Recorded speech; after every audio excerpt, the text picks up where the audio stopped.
Hello friends, देखेंगे कि कल की मार्केट के एनालिसिस के बारे में हमारे क्या व्यू निकल कर आ रहे हैं। आज देखिएगा, आप खुद एनालिसिस कर पाएंगे।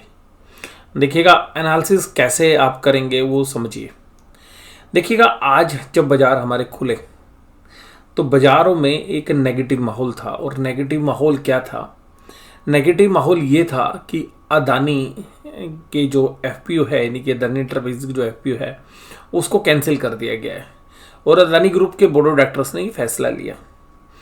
और उसके बाद अदानी ग्रुप के शेयर्स में पिटाई भी हुई, ऊपर भी गए और तेजी भी दिखी आपको, और फिर बाद में बाजार नीचे की तरफ चले गए। सॉरी, अदानी इंटरप्राइजेज का शेयर या अदानी ग्रुप के जो बाकी शेयर्स हैं वो नीचे की तरफ चले गए। और अदानी इंटरप्राइजेज में आज फिर 20% से ज़्यादा की कमजोरी देखने के लिए मिली। अब ये पूरा एपिसोड हुआ और उसके बावजूद हमारे जो बाजार हैं वो नीचे से रिकवर करके आ गए। मुझे उम्मीद भी थी कि भाई आज अदानी ग्रुप के हिसाब से बाजार हमारे रिएक्ट नहीं करेंगे। अब यहाँ पर क्या आउटलुक निकल कर आया हमारा? तो आउटलुक निकल कर ये आया कि बाजारों के अंदर अब आज की अगर हम चीज़ को समझें तो आज एफएमसीजी ने बाजार को चलाने की पूरी कोशिश की। चाहे उसके अंदर आप ब्रिटेनिया को देखें या आप जो बाकी कंपनीज हैं उनको देखें, स्पेशली आईटीसी जो है प्रमुख थी आज। तो आज ब्रिटेनिया, आईटीसी और हिंदुस्तान लीवर आपको तेजी का रुख करते हुए नजर आ रही थी। उसके बाद अगर हम बात करें तो क्या था रुख में, तो उसके बाद जो दूसरा रुख था वो था आईटी पैक के ऊपर। और मुझे अब जो लग रहा है, मैं 2 सेंटेंस बोलूँगा। पहला, बाजार को शांत करने की कोशिश की जा रही है। या हम ये कह सकते हैं कि भाई बड़े पंडित लोग पूजा पाठ कर रहे हैं और बाजार को शांत करने की कोशिश कर रहे हैं। इसका भाव समझिए। इसका भाव ये है कि आईटीसी चला, ब्रिटेनिया चला।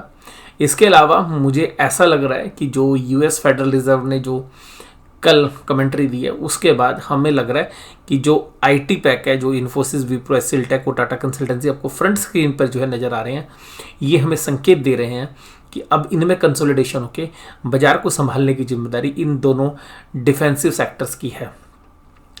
इसके अलावा मुझे लगता है कि फार्मा भी अच्छा करता हुआ नजर आएगा, बट फार्मा चलेगा नहीं तो बाजार को रोकने की कोशिश पूरी करेगा।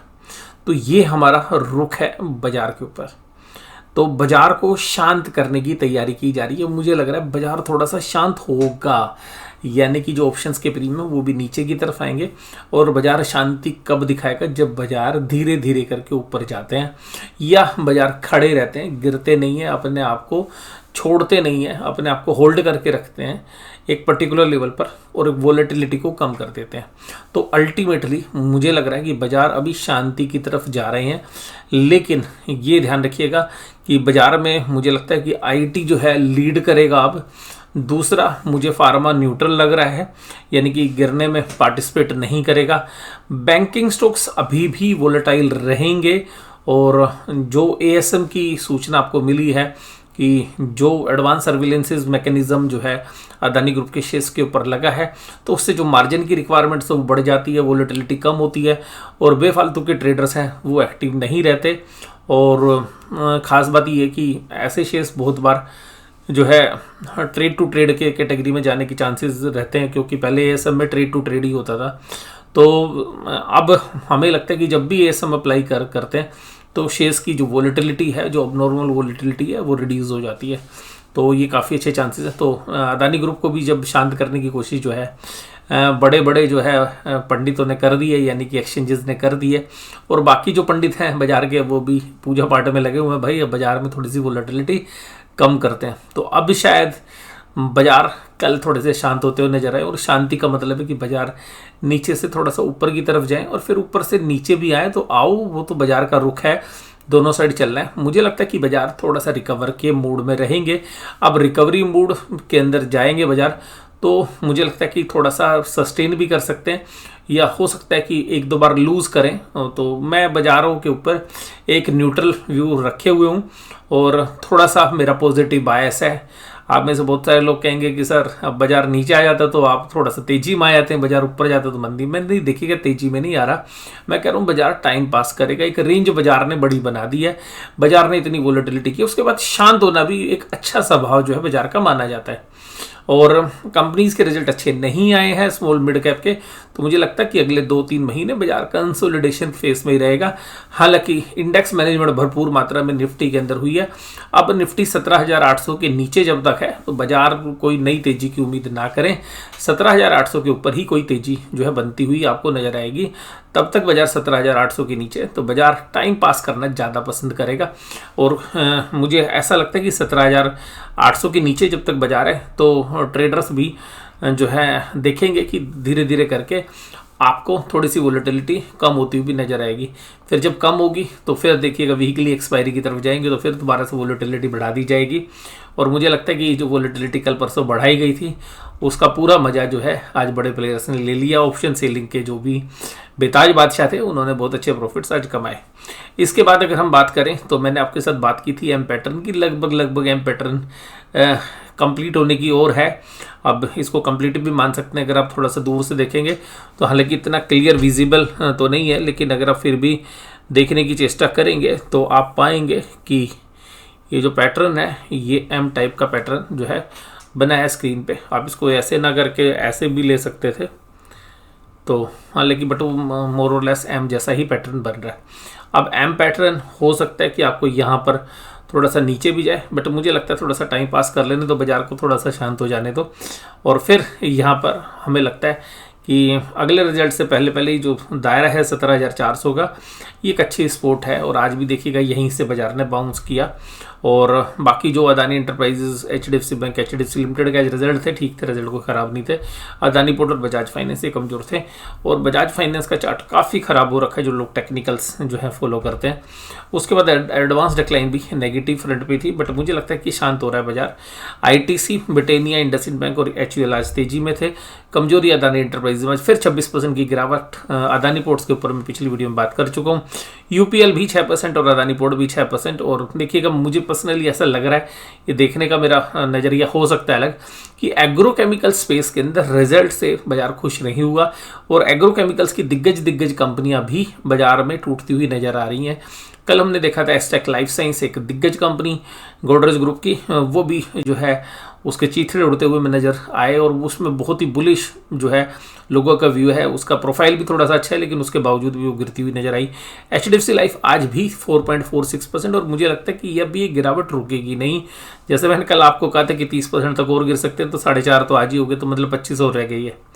तो उसके अलावा भी इंश्योरेंस जो कंपनीज हैं उनके लिए मैंने कहा कि अब आप देखिएगा, ऐड देखिएगा, आप HDFC लाइफ, सारी इंश्योरेंस कंपनी की ऐड देखना। अब आप बहुत जबरदस्त तरीके से ऐड आएंगे। और इन्होंने जो पूरा प्लान बना रखा था, मतलब अभी भी फरवरी मार्च का, बड़ा जबरदस्त था उनका कि भाई खूब इंश्योरेंस बेचेंगे। अब वो इंश्योरेंस बेचने भी जाएंगे ना तो लोग अभी जो बजट में आ रहे इंश्योरेंस तो मुझे कराने नहीं। तो जो मतलब इंश्योरेंस कंपनीज के लिए चैलेंज बहुत ज़्यादा है, प्रॉफिटेबिलिटी में भी, मार्जिन्स में भी। और अब सबसे खास बात ये कि इनके लिए एक और बड़ा चैलेंज हो गया, ये इंश्योरेंस कंपनी ने दबके माल खरीद रखा है, मतलब DIs की। तो DIs की जो इनफ्लोज है वो भी रिड्यूस होंगे, क्योंकि आपको म्यूचुअल फंड्स में तो पैसा आता हुआ नजर आएगा, वहाँ पे भी थोड़ा सा हो सकता है थोड़ा सा कम हो LSS वाला, लेकिन इंश्योरेंस कंपनीज के पास पैसा कम जाएगा अब। तो रिटेलर्स अपने हिसाब से मैनेज करेंगे, ये भी बात पक्की है। तो 80C की छूट की वजह से भी तो न्यू टैक्स रिजीम में लोग ज़्यादा जाएंगे। तो एक चैलेंज देखिएगा इस तरीके की कंपनीज के लिए। मुझे अभी AMC वाली जो कंपनी है, एसेट्स मैनेजमेंट कंपनीज, मुझे ऐसा लग रहा है कि देखिएगा HDFC, AMC और या आपकी निपोन लाइफ तो हालांकि चली 52 वीक लो के आसपास है। इसके अलावा UTI और आदित्य बिरला वाली, इन कंपनीज में अभी और डी रेटिंग हो सकती है, बट उनमें इतनी नहीं होगी जितनी इंश्योरेंस में। बट वो शेयर्स भी मुझे लगता है कि 8 से 10% तक उनमें भी करेक्शन आप आने वाले समय में देख सकते हैं। और ये मेरा व्यक्तिगत मत है, मैं किसी तरीके की बाय सेल रिकमेंडेशन नहीं कर रहा हूँ। और देखते हैं आगे होता है क्या।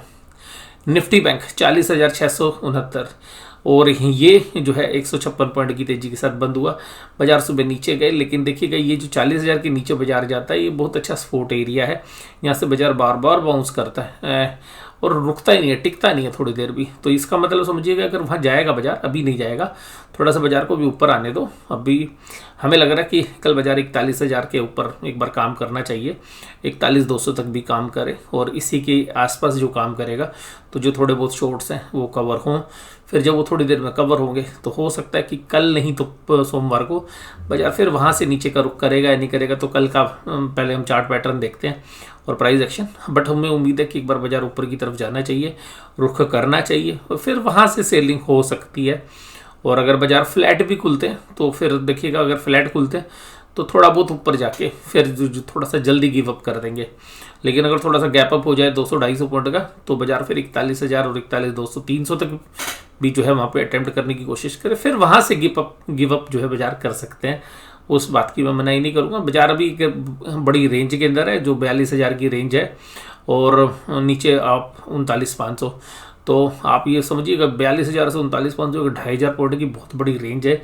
अभी बाजार शायद इसी के अंदर काम करेगा। मैं छोटी रेंज की बात कर ही नहीं सकता क्योंकि बाजार के मूव इतने बड़े बड़े हैं। कैंडल्स ही देखिए क्या जबरदस्त कैंडल आएंगे।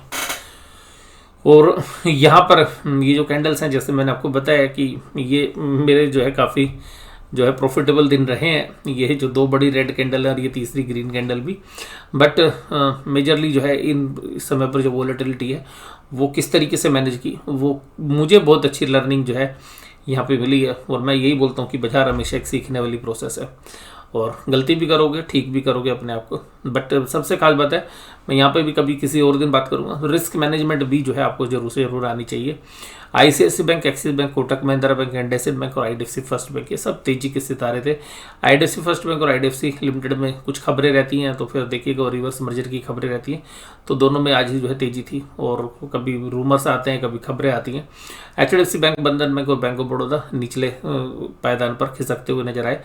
बंधन बैंक शायद मुझे लगता है 15-20 रुपये और नीचे टूट सकता है और वहाँ पे एक अच्छा बेस फॉर्मेशन करके मुझे लगता है बंधन बैंक में 2 से 3 साल के लिए जो नज़रिया रखने वाले लोग इन्वेस्टर्स हैं वो शायद इसको पिकअप करते हुए नजर आए।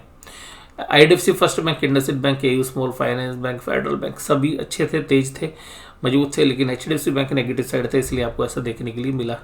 और वो शायद आज बड़े प्लेयर्स हैं उसको मैनेज भी करना चाह रहे थे, तो उसकी वजह से भी हमें लग रहा है कि थोड़ा सा ऊपर की तरफ आ सकते हैं। आज FIs ने फिर 3,000 करोड़ की सेलिंग की। कल हालांकि वो नेट बायर थे। DIs देखिएगा बाजार को रोकते हुए नजर आए, पर DIs के लिए भी देखिएगा चिंता होगी, ध्यान रखना। तो मुझे लगता है कि बाजार ऊपरी लेवल पर जाएंगे, तो अब जब बाजार थोड़ा सा ऊपर जाने के बाद निचले लेवल पर आने शुरू होंगे तो DIs शायद इतनी स्ट्रांगली रोक पाने की स्थिति में शायद नहीं होंगे, क्योंकि बहुत सारे शेयर्स इनके भी मार्केट कैप इनकी साफ़ हो गई है। तो वो जो लॉस इनको अदानी ग्रुप के शेयर्स की वजह से हुआ है डोमेस्टिक इंस्टीट्यूशनल इन्वेस्टर्स को, उसकी भरपाई जो है दूसरे शेयर से उन्होंने करनी है, तो थोड़ा सा फूट के कदम रखा जाएगा। तो ध्यान रखिएगा। मुझे ऐसा लगता है कि आने वाले समय में DIs की भी एग्रेसिवनेस जो है वो बाइंग थोड़ी सी स्लो होगी। और सिमिलरली जो रिटेल इन्वेस्टर्स है, अदानी एपिसोड से जिस तरीके से शेयर प्राइस डैमेज हुए हैं, तो नए इन्वेस्टर्स के लिए भी थोड़ा सा एक सेटबैक है। इसके अलावा जो कोविड पीरियड के अंदर जो लोग आए थे वो भी अब थोड़ा सा डरा हुआ शायद महसूस कर रहे होंगे, तो उनके मन में भी संकोच आएगा, क्योंकि जब आप किसी बुल मार्केट के बेताज बादशाह की बटाई इस तरीके से होते हुए देखते हैं तो आप समझ सकते हैं कि उसका क्या होगा। आप ये समझ लीजिएगा किसी तरीके से किसी गली मोहल्ले का जो डॉन है, अगर उसको पीट दिया जाए तो बाकी लोगों को पीटने की ज़रूरत नहीं है। तो जिसकी दादागिरी किसी गली मोहल्ले में चलती थी और उसकी धुलाई कोई बड़ा प्लेयर कर दे, तो आप ये समझिएगा कि वो जो व्यक्ति उसकी धुलाई करेगा वो उस मोहल्ले का या गली मोहल्ले का या उस गांव का डॉन अपने आप बन जाएगा। तो सीधी सी बात ही है कि अब बाजार का जो डॉन था, यानी कि जो सबसे अच्छी रिटर्न्स देने वाला जो शेयर था, जो रुकने का नाम नहीं ले रहा था, अदानी एंटरप्राइजेस, अब उसकी जिस तरीके से पिटाई हुई है, तो अब आप समझ सकते हैं कि जो इन्वेस्टर्स का पैसा लगा हुआ था, जिन्होंने आज तक वो पिटाई देखी नहीं थी जिस पब्लिक ने, तो वो भी समझ रही कि भाई ऐसे भी पिटाई होती है, उन लोगों को भी जो है सीख। और ये मैं पीछे भी अपनी वीडियोस में बोलता रहा, भाई बाजार ना सब कुछ दिखाता है, आपको देखने के लिए तैयार रहना चाहिए। तो अब ऐसे लोग जो बड़े दिल खोल के जो है SIP कर रहे थे, वो भी थोड़ा सा बैकफुट पे आ जाते हैं। तो DIs के लिए इतनी आसान रहा नहीं है। और इंश्योरेंस का भी जो इंश्योरेंस मनी है उसका पेस भी जो है स्लो हो सकता है। हालांकि जो गवर्नमेंट की रिटायरमेंट स्कीम्स हैं उनका पैसा आता रहेगा जस की तस, लेकिन इंडिया की कोई वैल्यूशन ऐसी नहीं है कि बहुत रीजनेबल है। और इसीलिए देखिएगा FIIs को पता है कि इंडिया से अच्छी अपॉर्चुनिटीज़ दूसरी कंट्रीज में मिल रही हैं, तो PE वैल्यूशंस में या बाकी वैल्यूशंस मेजर्स को अगर आप करेंगे तो इसलिए भी थोड़े से चैलेंजेस हमें ऊपरी लेवल पर रहेंगे। तो मैं कोई रैली की बात नहीं कर रहा, बट मैं कोई ऐसा भी नहीं मान रहा वह एकदम जो है बाजार गिरेंगे नहीं। बाजार हम थोड़ा सा शांत होने की कोशिश करेंगे और आईटी जो है बाजार को रोकने की कोशिश करेंगे, ये मेरा जो है व्यू है। और इसमें इंडेक्स फ्यूचर्स भी आज इन्होंने बेचे, लेकिन एफआईज ने जब इंडेक्स ऑप्शंस दोबारा से खरीद रहे हैं बड़े अमाउंट में, तो मुझे ऐसा लगता है कि ये जब खरीदारी दोबारा से शुरू करते हैं नीचे से गिरने के बाद, तो हो सकता है कि 1-2 दिन के लिए ये कॉल खरीदते हुए नजर आए, क्योंकि पुट के प्रीमियम भी बढ़ रहे हैं। तो हो सकता है कि ये थोड़ा सा बाजार को शांत करने के लिए जो ऑप्शंस हैं, ये जो बाइंग साइड ऑप्शंस आ रही हैं, ये कुछ यही इंडिकेट कर रही हो कि शायद बाजार को थोड़ा सा ऊपर लेके जाए। लेकिन बाजार को ऊपर ही टिकने नहीं देंगे, क्योंकि इन्होंने इतनी सेलिंग की है और अभी जो बायर है वो थोड़ा सा कमज़ोर पड़ गया। तो बायर को ये सारा माल नीचे तो देते नहीं, आपको पता है। बड़े प्लेयर बड़े स्मार्ट है, पहले ऊपर लाओ बाजार को फिर सेल करेंगे। यही मैं आपको कह रहा हूँ, और 1.5-2-2.5 महीने से यही हो रहा है। और आज डेटा जो है आपको पता चल जाएगी, एक्सपायरी वाले डेटा आपको नज़र ही आ रहे होंगे, क्या बड़ी फिगर है बाइंग सेलिंग की, और वो है 26 करोड़ 38 लाख। तो ये फिगर्स जो करोड्स के अंदर है, तो क्या बड़ी फिगर्स हैं, तो आप समझ सकते हैं। और ऑप्शंस कितना ट्रेड होता है इंडिया में इंडेक्स के अंदर ही, और ये स्टॉक फ्यूचर्स में 17,000 और 17,000 78,000 करोड़ की जो बाइंग है। तो कुल मिला के बहुत बड़े डेटा जो है आज थे। पुट कॉल रेशो भी सजेस्ट कर रही है कि पुट राइटर दोबारा से एक्टिव हो रहे हैं, पुट राइटर आज बेचने के लिए तैयार है। तो ये भी इंडिकेट कर रही है कि बाजार में अब एक नीचे की तरफ का बेस बन गया है, और एक बार बाजार ऊपर की तरफ जाएगा, उस बेस की तरफ दोबारा लौटेगा या नहीं लौटेगा वो आने वाले समय में बताएंगे। Dow Jones industrial average flat है, लेकिन जो नैस्डैक का इंडेक्स है वो तकरीबन 1.5-2% की तेजी के साथ काम कर रहा है। ब्रेंट क्रूड $81 पे जो है ट्रेड कर रहा है। इसके साथ साथ ऑप्शन चेन की डेटा भी ज़्यादा नहीं है, लेकिन फिर भी 17,600 के ऊपर कॉल पुट दोनों राइट होनी शुरू हो गई हैं। तो अभी ज़्यादा कुछ है नहीं, 17,800 में भी कॉल राइटिंग है। तो 17,800 वैसे भी एक मेन हर्डल है, तो मैंने भी बोला कि 17,800 के नीचे जब तक बाजार है, तो बाजार थोड़ा सा सेल ऑन राइज ही रहेगा। 17,800 के बाद ही बाजार में कोई जो है तेज़ी वाले लोग एग्रेसिव हो सकते हैं। और निफ्टी बैंक के अंदर मुझे लगता है कि हाँ, कॉल राइटिंग 41,000 में इतनी नहीं हुई है, केवल 20,000 कॉन्ट्रैक्ट, तो ये इंडिकेट कर रही है। और 40,500 में 31,000 है, तो ये इंडिकेट कर रही है कि शायद कल बाजार 41,000 41,200 के आसपास आपको देखने के लिए एक बार तो कम से कम मिले। वहाँ सस्टेन भी कर सकता है, थोड़ा सा ऊपर 41,200 300 तक भी जा सकता है। फिर बाद आपको देखना पड़ेगा खुद कि वहाँ पे सेलिंग आती है या नहीं आती है। वहाँ पे अगर स्टेबल रहता है तो बहुत ही बढ़िया है, नहीं रहता है तो फिर देखिएगा दोबारा से नीचे स्लिप होता है, तो आपको दोबारा से अपना मन बनाना पड़ेगा कि ये क्या हो रहा है। लेकिन 41,200 41,300 के आसपास सेलिंग आने की चांसेस भी बहुत अच्छे बनते हैं। वो कल ही बनते हैं या सोमवार को बनते हैं, वो जो है देखने वाली बात होगी। बट बाजार अपने आप को शांत करना चाहता है, तो शायद ज़्यादा वोलेटाइल ना करे, इसलिए हो सकता है कि बाजार जहाँ पे खुले वहाँ से 200-300 पॉइंट ऊपर नीचे का मूव दिखाए और वहीं पे शांत हो जाए, तो वो शायद हम सबके लिए ज़्यादा बेहतर है। और जो ऑप्शन सेलर्स हैं उनके लिए तो है ही। तो मुझे लगता है कि 41,000 के आसपास बाजार 41,100 41,200 यहाँ मुझे लगता है कि पता नहीं क्यों कल यहाँ रुक सकता है। बाजार जाना भी चाहिए, रुक भी सकता है। और फिर भी जहाँ पर अभी बाजार है, अगर इसी के आसपास भी काम करता रहे तो कोई आश्चर्य वाली बात नहीं, बट बाजार एक बार ऊपर का थोड़ा अटैम्प्ट करना चाहिए। मुझे ऐसा लग रहा है कि बाजार थोड़ा सा ऊपर की तरफ अटैम्प्ट करेगा। तो आज की वीडियो में केवल बस इतना ही। बट मैं ये ऊपर जाने को खरीदने की बात नहीं बोल रहा हूँ। मुझे यह लगता है कि यहाँ पर जितने लोगों ने पुट बेच रखी है या जो तेज़ी कर रखी है, वो अपनी तेज़ी काटते हुए नजर आएंगे बजाय कि नई तेज़ी बनाते हुए। तो 41,100 से लेकर 41,300 के बीच में बाजार में प्रॉफिट बुकिंग आने की संभावना रहेगी। बट मुझे लगता है कि बाजार के बड़े पंडित बाजार को शांत करने की पूरी कोशिश में लगे हुए हैं, और इसी कड़ी में आपने देखा कि जो है एडवांस जो सर्विलेंस मैकेनिज्म है वो अदानी ग्रुप के शेयर्स के ऊपर कल से अप्लाई हो गया है। तो ये थी आज की पूरी चर्चा, और ये चर्चा आपको कैसी लगी जरूर से मुझे कमेंट बॉक्स में बताइएगा। वीडियो देखने की धन्यवाद, थैंक यू वेरी मच। और जो लोग हमारे अल्फा मेंबर्स हैं उनके लिए देखिएगा, मैं कल जो भी वीडियोज़ हैं तो कल सुबह मॉर्निंग सेशन में 1 या 2 वीडियो आपके साथ शेयर करूँगा। आज तो लेट हो गए हैं, और आप शायद अगर मैं वीडियो अपलोड भी करूँगा तो आप देख नहीं पाएंगे, क्योंकि ज़्यादातर जब ये वीडियो आपके पास आ रही है तो आपके सोने का समय हो चुका होगा। वीडियो देखने के लिए धन्यवाद, थैंक यू वेरी मच।